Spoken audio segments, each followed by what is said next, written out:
Des femmes ont décidé de faire la peau aux produits défrisants, extrêmement toxiques. Ces produits sont pourtant massivement utilisés dans les salons de coiffure.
On part maintenant pour le Nigeria. Des femmes ont décidé de faire la peau aux produits défrisants, extrêmement toxiques. Ces produits sont pourtant massivement utilisés dans les salons de coiffure. Face à ce diktat, une poignée de Nigérianes a décidé de mener une campagne de sensibilisation, un acte presque militant. Guillaume Villadier. Cheveux lisses ou ondulés, carrés courts ou franges effilées, dans les rues de Lagos, elles sont peu nombreuses à être coiffées au naturel. Le diktat de la mode est implacable, tout sauf des cheveux crépus. Dans les salons de coiffure, perruques, mèches et tresses s'étalent en vitrine. Olatayo, elle, vient régulièrement ici se faire défriser. J'ai les cheveux trop gros qui s'enroulent sur eux-mêmes. Alors j'utilise un défrisant. Une potion magique très corrosive. Certains défrisants utilisent de la soude. Le cheveu est lisse, certes, mais il est asséché et abîmé. Les dégâts sont parfois irréversibles.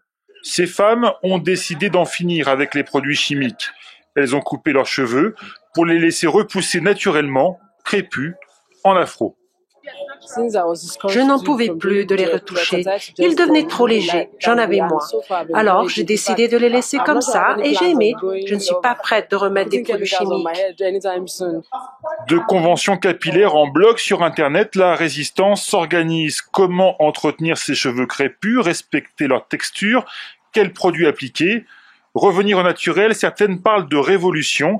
Il y a encore 30 ans, l'afro était simplement un style de coiffure différent.